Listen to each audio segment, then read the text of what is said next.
começou a circular o expresso 2222 da Central do Brasil, que parte direto de bom sucesso pra depois do ano 2000. Thank you for joining us. Thank you for joining us. Anorama, sponsored by the Center for Latin American Studies at the University of Pittsburgh. My name is Kavin Paulraj, and I'm here to interview the one and only Gilberto Gil. So No, I'm not the only one. I met once Gilberto Gil from Africa, and also another time another Gilberto Gil from France. okay. The three Gilbertos? No, I'm not the only one. You may think you're the only Gilberto Gil, but you're not the only one. Yeah. So welcome to Pittsburgh. Thank you. So now that you spent years as a Minister for Culture, Federal Minister for Culture, you've taken your break, gone around the world. Is it time to be a candidate for President of Brazil? No ambitions concerning that. No perspectives now either. And I don't think that the future will bring that kind of option for me. No, I don't think so. Maybe some years ago it could be a possibility. No. I'm 70 and too busy with my music and my family and the whole thing, and the time that I spent sort of sharing my public position, as a manager, as a public manager, with politics, sharing the two things. I understood that I have no political talent. I lack it completely. To be a president, I mean, you have the first thing is to be, qualified, as the Americans say. I'm not qualified. Now, as Minister for Culture, it seems that the consensus is that you brought a fresh vision and you accomplished a lot. Specifically, I think we were really impressed by your promotion of cultural projects and partnerships, especially regarding the free sharing of information and the different pontos de cultura and connecting all of these. Once again, looking back, how do you evaluate this policy, and was it successful? How much more needs to be done? I think it was okay. First of all, because I had the taste for innovation in terms of public policy conceiving, drawing. I like to think in terms of public policies, especially in a place like Brazil, where the relation state-society, it's too obliquous in a sense, and asymmetry is a mark, So, in that sense, I was kind of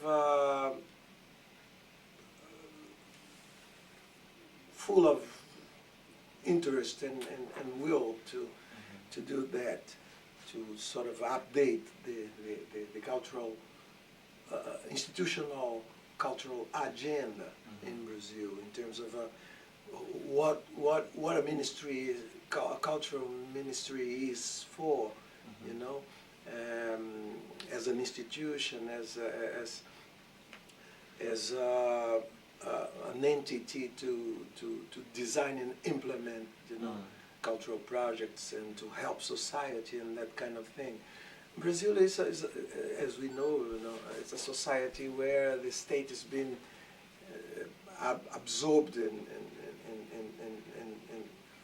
almost completely by the elite, historically.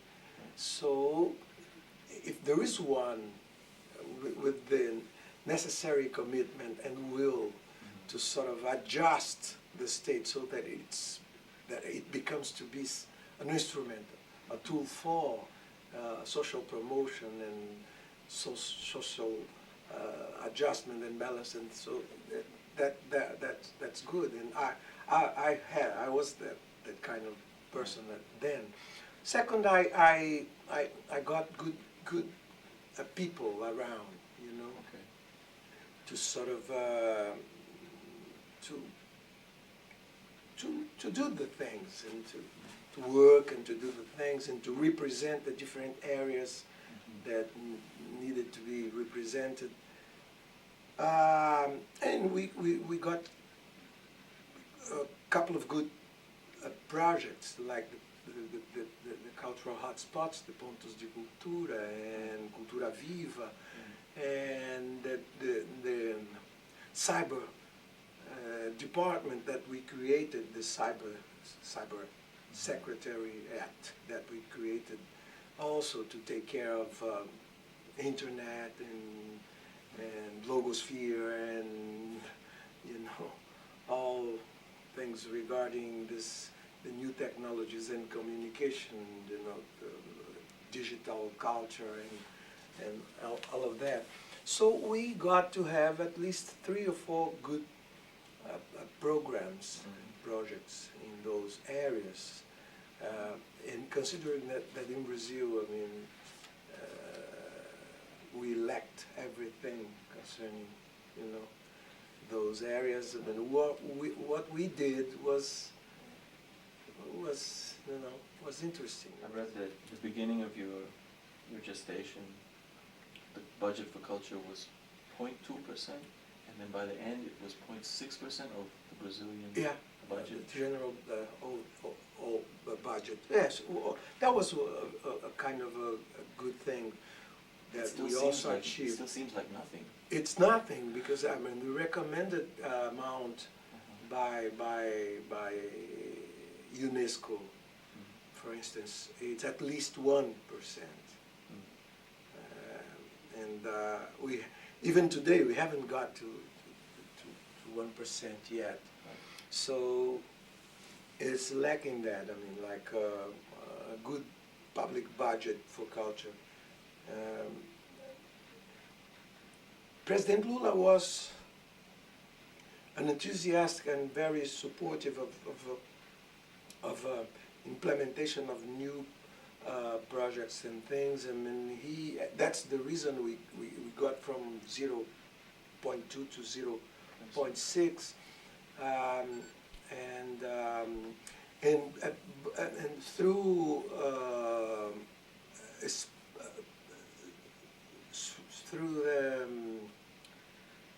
the tax deduction that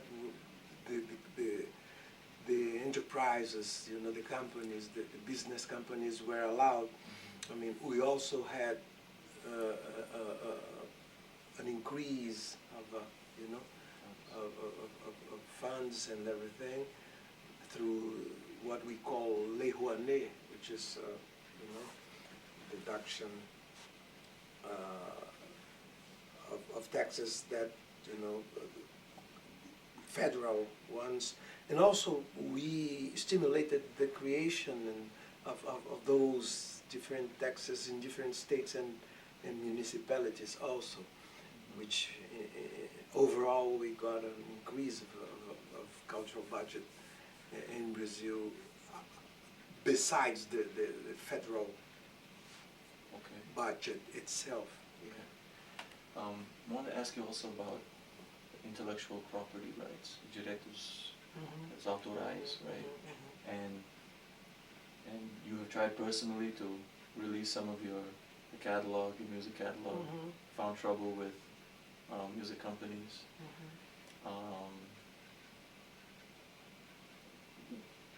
what do you see as the future of this? Do you think music and art should be free for all people to share?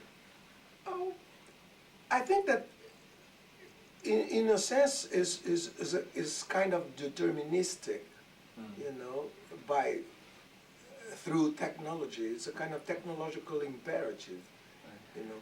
Technology necessarily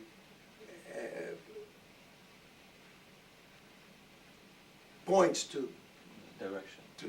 that direction of, you know, free or almost zero price for devices and for works and, you know, for anything, you know, concerning culture, because basically of technology. I mean an extraordinary expanding of accessibility and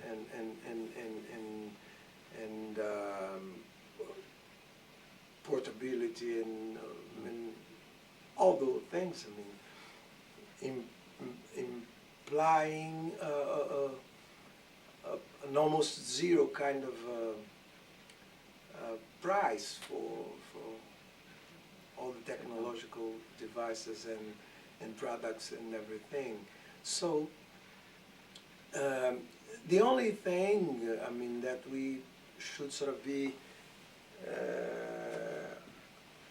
concerned about is the payment for the authors, you know, how to sort of you know, pay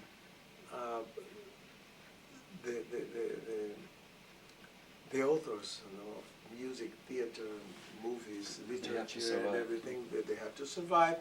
It's they have to dedicate a lot of time and energy to perceive, you know, what they do to actually do what they do, to produce what they produce, and they should be paid.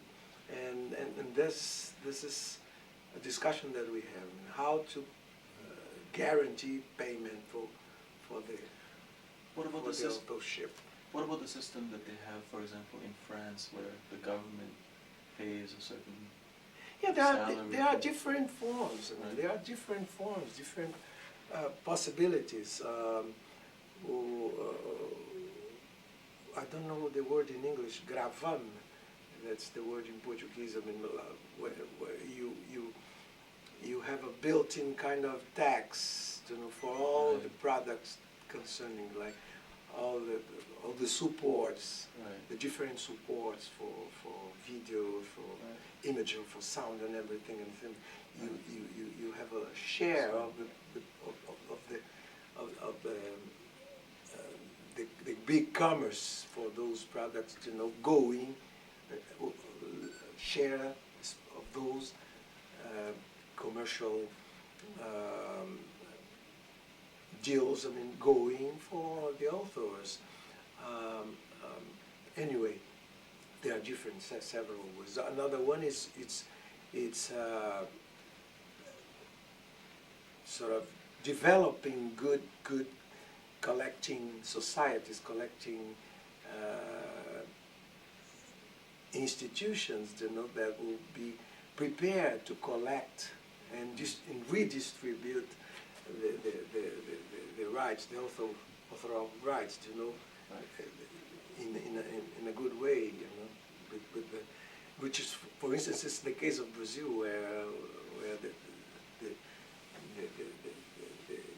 societies in charge of collecting and paying are not really prepared. I mean, so that's the first thing to do. I mean, get them to be okay and to do a good job and have a fair distribution of author rights. And all those things, I mean, like linking production and distribution of different cultural supports and everything to the cultural content, and then, you know, having a share of, of what that industry means financially and economically, have a share of that to pay the authors, and so those things have to be discussed. It have to be a matter of public policy, discussed by government with the society, by government and society with the ones that the authors, the ones that have those rights. We in the ministry we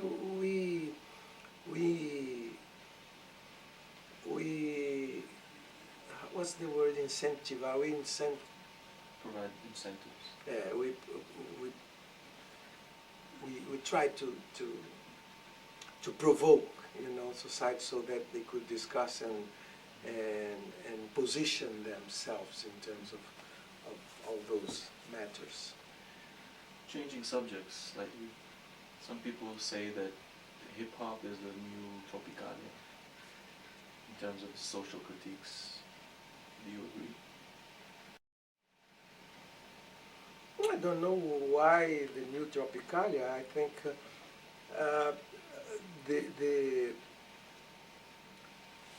the task of being critical about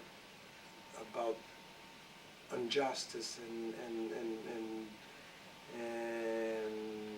about all the imbalanced things concerning the society. That task was not just a task for Tropicalistas, or that even before the Tropicalistas, the protest song movement, not just in Brazil but everywhere in the States, in Europe, and everything, was in charge. Had been in charge of that task, and Tropicalia did it also a little. But if we think in terms of what has been the protest movement so far and the arrival of hip hop, I think yes, they inherited that kind of attitude, to be sufficiently eye-opened and sufficiently aware of what society needs in terms of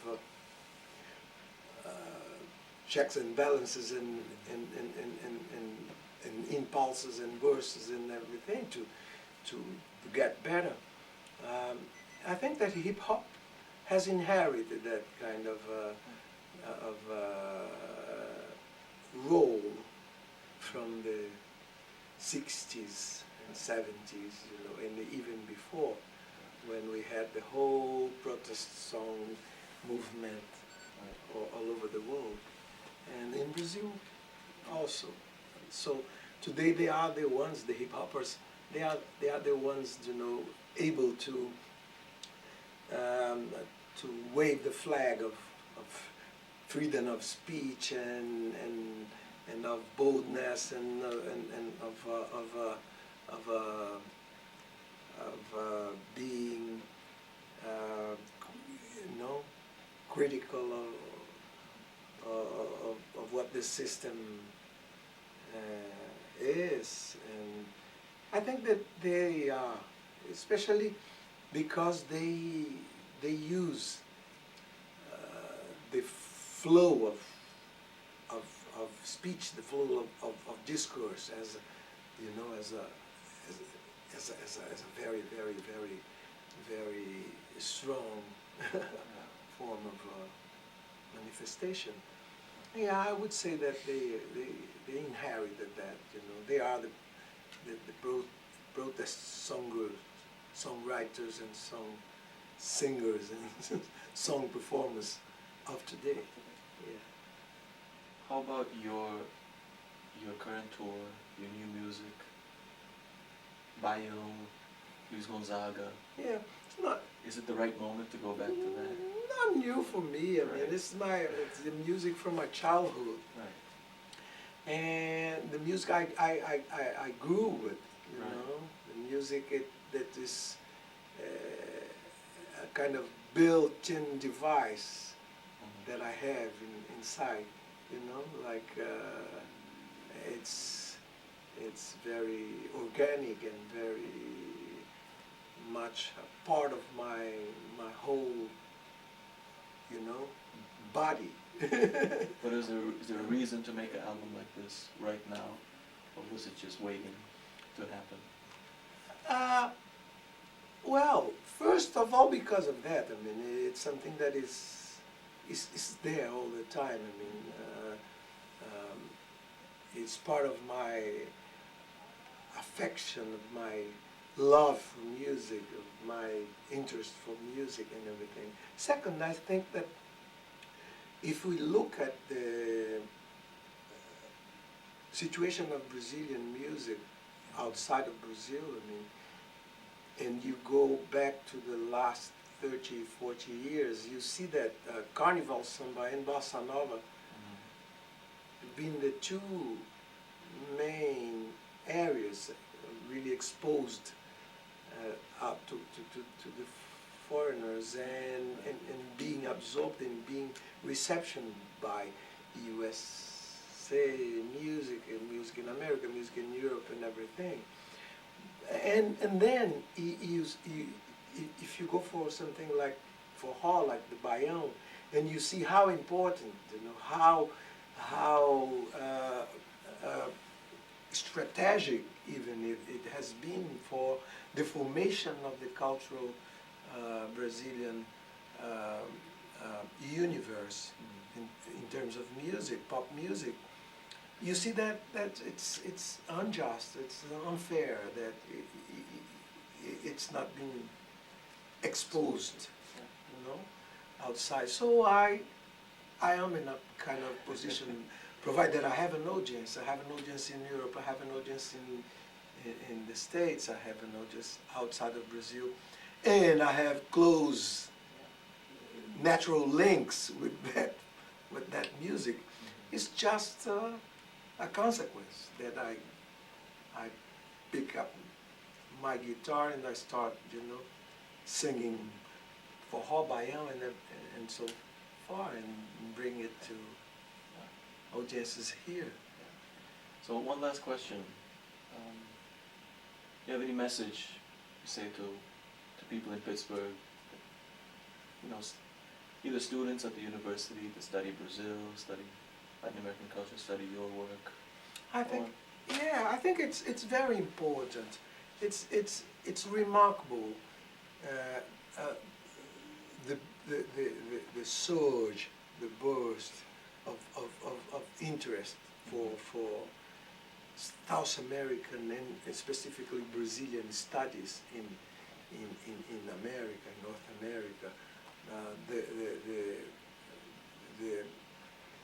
The surge of this Brazilianism, of that new Brazilianism that's not just interested in politics as the Brazilianism from the 60s and 70s was. Now it's a more sort of comprehensive Brazilianism that has been performed by students in America, in Europe, in Japan, everywhere. So they start to be interested in the whole meaning of Brazilian civilization, and of Brazilian civilizing, the Brazilian civilizing process. So the message is just, you know, this welcome, you know, welcome to this multi-pluralistic, you know, approach to worldish culture, you know, to global culture. Welcome to this moment of deep and special attention to the meanings of nations like Brazil, like India, like, you know, China, like South Africa, like, you know, Argentina and Venezuela and all those places. In Africa, several emerging cultures that we have in Africa, especially now that the new technologies, that cyberspace and fast communications can play a extraordinary role in sort of shortening distances and periods of time in terms of the possibilities of getting together of all those cultures and civilizing processes, different ones getting together. So the message is that just welcome, okay, count on me to help you doing that. That's the reason I am here, playing for her. Senor Gilberto Gil, thank you so much. Thank you. Thank you So much for talking to us. And good once luck again, with this new blog. Of course. I think it's got off to a wonderful start, right? Absolutely. Thank you. Perfect. Okay. Vocês vão ficar para trabalhar? Por ser de lá do sertão, lá do cerrado, lá do interior do mato, da caatinga, do roçado, eu quase não saio, eu quase não tenho amigo, eu quase que não consigo ficar na cidade sem viver